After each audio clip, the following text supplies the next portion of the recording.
Hit TV YouTube channels లో మీ వ్యాపార ప్రకటనలకు మరియు ప్రమోషనల్ ఇంటర్వ్యూస్ కోసం వెంటనే సంప్రదించండి. సార్ ఒక ఏజెంట్ ప్రొఫెషనల్ ట్రైనింగ్ ఎందుకు తీసుకోవాలి? ట్రైనింగ్ తీసుకుంటే బెనిఫిట్స్ ఏంటి? అండ్ ఒక ఏజెంట్స్‌కి రేరా లైసెన్స్ అనేది ఇంపార్టెంటా సార్? ఇప్పుడు నువ్వు డిగ్రీ చదువుకున్నావా? ఎంత చదువుకున్నావు? డిగ్రీ బేసిక్ డిగ్రీ డిగ్రీ లేని వాళ్ళు ఎంతమంది చదువుతున్నారు కదా. ఒక ఎలిజిబిలిటీ, ఒక అర్హత, ఒక కాన్ఫిడెన్స్, ఒక ప్రొఫెషన్ అనేది ఒక బిజినెస్కి కావాల్సింది ఇంపార్టెంట్. సో ప్రొఫెషన్ ఉంటే ఏమవుతుందంటే ప్రొఫెషనలిజం ఏదైతే ఉందో అది చాలా అవసరం. ఎందుకంటే ఒక బాడీ లాంగ్వేజ్ మార్కెట్లో చాలామందికి సేల్స్ పోతుంటాయి. సేల్స్ అవ్వట్లేదు సార్, సైట్ విజిట్ చేస్తాను సార్, సేల్ అవ్వట్లేదు సార్, కస్టమర్తో మాట్లాడుతున్నాను సార్, సేల్ అవ్వట్లేదు సార్, ఎంక్వైరీస్ రావట్లేదు సార్, లీడ్స్ రావట్లేదు అండి. ఎందుకు రావట్లేదు అంటే ఇప్పుడు ఒకటే క్లాస్ రూమ్లో 30 మంది ఉంటారు. టీచర్ ఒకటే కదా, సుధమ్మకు ఒకటే కదా, బోర్డు ఒకటే కదా, సిలబస్ ఒకటే కదా, ఏం మారుతుంది? స్టూడెంట్స్ మారుతుంది.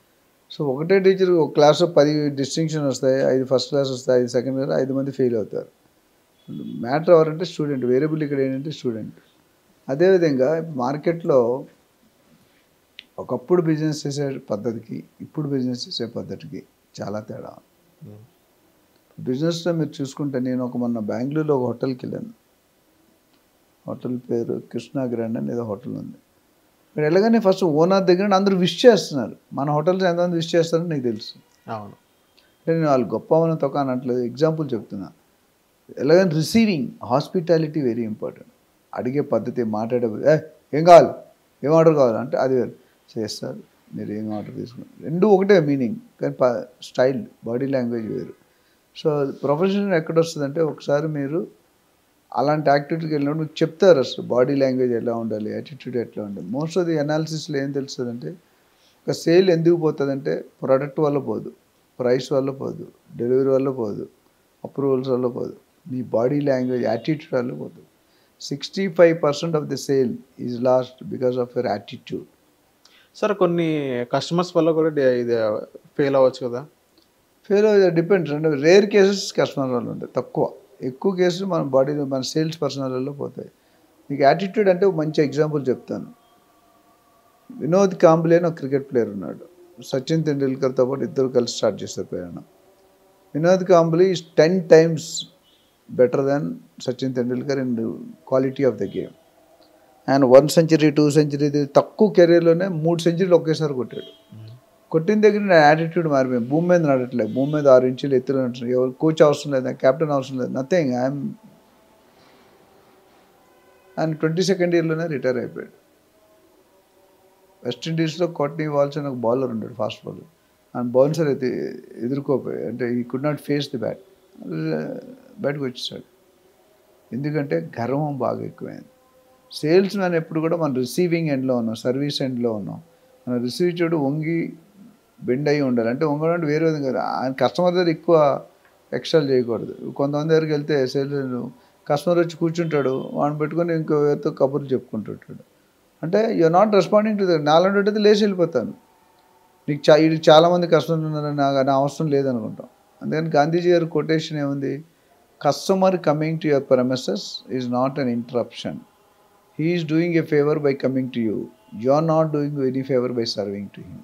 ఇది గాంధీ గారు చెప్పింది అక్షరాల నిజం. కస్టమర్ మన అతిథి, మన కస్టమర్ అంటే ఇట్స్ లైక్ ఎ గెస్ట్. మన కాంపౌండ్లో మన ప్రొఫెషన్ వచ్చినప్పుడు ఆయనకి ఎటువంటి ఇబ్బంది లేకుండా చూసుకోవాల్సిన అవసరం ఉంది.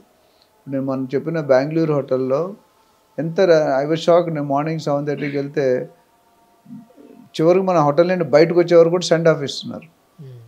నేను కొత్తగా వెళ్ళాను కూడా నాకు సార్ మీరు న్యూనా ఏ ప్లేస్ వచ్చారు, హైదరాబాద్ దేని బాగుంటుంది, ఇవన్నీ కూడా అడిగారు. అంత టైం ఉందా మన దగ్గర? అది ర్యాపో బిల్డింగ్ అంటారు అని చెప్పి ఆయనతో మాట్లాడాలని చెప్పి ఇంకో ప్లేట్ ఎక్స్ట్రా ఆర్డర్ ఇచ్చాం. How the business comes? Rapport building is very important. So ప్రొఫెషనలిజంలో ఏం చెప్తారంటే అసలు ఏం మాట్లాడాలి, దానికంటే ఏం మాట్లాడకూడదు కస్టమర్తో, అది ఇంపార్టెంట్. చాలామంది కస్టమర్స్కి ఏం మాట్లాడాలో తెలియదు, అన్నిటికీ ఎస్ ఎస్ అంటారు. ఇప్పుడు ఫర్ ఎగ్జాంపుల్ ఒక నాన్ గేటెడ్ కమ్యూనిటీ ఉంది, అందులో స్విమ్మింగ్ పూల్ ఇవ్వట్లేదు. కస్టమర్ వస్తే బాబు ఇక్కడ స్విమ్మింగ్ పూల్ ఇచ్చేస్తాను, మీరెవరు ఇవ్వడానికి? ఎండీ గారు ఒప్పుకోవాలి, మేనేజ్మెంట్ ఒప్పుకోవాలి. కానీ మనం చెప్పేస్తాం, మనకు ఆ టైంలో అప్పుడున్న స్పాట్లో సేల్ కావాలి. అది కరెక్ట్ కాదు. సో మేము ఆ ట్రైనింగ్లో ఏమి ఇస్తామంటే ప్రొఫెషనల్ ఉన్నాడు ఎలా బిహేవ్ చేయాలి, కస్టమర్తో ఏం మాట్లాడాలి, ప్రోడక్ట్ ప్రిపరేషన్, ప్రోడక్ట్ నాలెడ్జ్ ఎలా డెవలప్ చేసుకోవాలి, జోగ్రఫికల్ నాలెడ్జ్ ఎట్లా డెవలప్ చేసుకోవాలి, డాక్యుమెంట్ నాలెడ్జ్ ఎట్లా డెవలప్ చేసుకోవాలి, అట్లా చాలా రకాలు ఉన్నాయి. టీంని ఎలా మేనేజ్ చేసుకోవాలి, టీంని ఎలా బిల్డ్ చేయాలి, టీంని ఎలా రిక్రూట్ చేసుకోవాలి, అసలు సైట్ విజిట్ ఎలా కోఆర్డినేట్ చేసుకోవాలి, అసలు ఎంక్వైరీ ఎలా తెచ్చుకోవాలి, డిజిటల్ ఎలా తెచ్చుకోవాలి, మాన్యువల్గా ఎలా తెచ్చుకోవాలి, ఎంక్వైరీ తెచ్చిన తర్వాత దాన్ని లీడ్ కింద ఎలా కన్వర్ట్ చేయాలి, లీడ్ కింద కన్వర్ట్ ఎలా ఫాలోఅప్ చేయాలి, సైట్ విజిట్కి ఎలాంటి కోఆర్డినేషన్ కావాలి, సైట్ విజిట్ వచ్చిన తర్వాత అబ్జెక్షన్స్ ఎట్లా హ్యాండిల్ చేయాలి, అబ్జెక్షన్ తర్వాత ఓనర్తో మీటింగ్ అరేంజ్ చేసి నెగోషియేషన్ ఎలా చేయాలి, అంటే ఇదంతా చెప్పుకుంటూ పోతే ఒక సైకిల్కి పెద్ద ప్రాసెస్. నార్మల్ లేమని వెళ్ళి చేయలేడు ఇవన్నీ, ఆయన ఎవరు చెప్పలేదు కూడా ఆయన తప్పు లేదు. మనం చెప్తే చెప్పడం వేరు, ఆయన అర్థం చేసుకోవడం వేరు, దాన్ని ఇంప్లిమెంట్ చేయడం వేరు. ఎవరైతే ఇంప్లిమెంట్ చేస్తారో వాళ్ళు పైకి వస్తారు. సో ప్రొఫెషనలిజం అనేది ఒక పాయింట్, ఒక యాంగిల్లో చెప్పేది కాదు. రియల్ ఎస్టేట్ అవ్వచ్చు, ఇంకే ఇండస్ట్రీ, హోటల్ ఇండస్ట్రీ అవ్వచ్చు, ఏ ఇండస్ట్రీ అయినా hospitality must, body language must, convincing skill ఉండాలి, కమ్యూనికేషన్ స్కిల్ ఉండాలి, క్లారిటీ ఉండాలి, మంచి డ్రెస్ సెన్స్ ఉండాలి, డిసిప్లిన్ ఉండాలి, ప్రొడక్టివిటీ ఉండాలి, ఇంటిగ్రిటీ ఉండాలి, ట్రాన్స్పరెన్సీ ఉండాలి, హానెస్టీ ఉండాలి. ఇలా నేను చెప్పుకుంటూ పోకుండా 100 పాయింట్లు చెప్తా. ఇవన్నీ కూడా ఉన్నవాడు బిజినెస్లో రాణిస్తాడు. మీ కస్టమర్ ఇప్పుడు కొంతమంది చూస్తారు మీరు దగ్గర, అందరూ నాలా ఫ్రెండ్లీ ఉండవచ్చు, కొంతమంది లేట్ అయితే తిడతారు, కొంతమంది రారు, అంబియన్స్ సరిగ్గా రిసీవ్ చేసుకోతే మేము వాల్యూ ఇవ్వరు. మీతో పాటు 100 ఛానల్స్ ఉన్నాయి కదా, మరి నేనే 10 ఛానల్స్తో మాట్లాడుతున్నాను. నాకు ఒక్కొక్క ఛానల్ నుండి ఒక్కొక్క రిసెప్షన్ ఉంటుంది. మాకు నచ్చినట్లకి వెళ్తాం, నచ్చినట్లకి వెళ్ళాం. ఫస్ట్ టైం ఒకసారి వచ్చిన, సెకండ్ టైం రానియ్యాం కదా. ఇలాంటివన్నీ నేర్చుకుంటే ఏంటంటే నీ సేల్స్ 3 పువ్వులు 6 కాయలుగా ఉంటాయి. మోస్ట్లీ ఈ ప్రొఫెషనలిజం వల్ల ఏమొస్తుందంటే కస్టమర్ రిఫరల్స్ బాగా వస్తాయి. నువ్వు ఒకసారి మంచి యాంకర్గా నాకు మంచి గెస్ట్ స్పీకర్గా ఇచ్చావు అనుకో, మళ్ళీ రావాలి, మళ్ళీ నాకు అనిపించాలి, మీకు అనిపించాలి సార్తో. ఇప్పుడు నేను మంచిగా మాట్లాడుతూ మీరు రారు కదా second time. All depends upon the sales person and the customer, ఇద్దరు. సో ఇవన్నీ దృష్టిలో పెట్టుకుని మీరు ట్రైనింగ్, రియల్ టాక్లో ట్రైనింగ్స్ అలా ఇచ్చేది ఇదే. అసలు మీరు ఏం మాట్లాడాలి, రియల్ ఎస్టేట్ ఏజెంట్గా మీకు ఏ నాలెడ్జ్ ఉండాలి, ఏం స్కిల్ ఉండాలి, ఏం ఉండకూడదు, ఇవి మొత్తం డీటెయిల్గా చెప్తాం. సో దీని మీద ఇంకెవరైనా ట్రైనింగ్ కావాలన్నా, డీటెయిల్ కావాలన్నా, మెంటరింగ్ కావాలన్నా they can call us. Thank you sir. Hit TV app ని డౌన్లోడ్ చేసుకోండి. ఇందులో short news, live news, entertainment movies అన్ని అవైలబుల్ గా ఉన్నాయి. Please download Hit TV app. Hit TV app. Hit TV యాప్ని ఫ్రీగా డౌన్లోడ్ చేసుకోండి.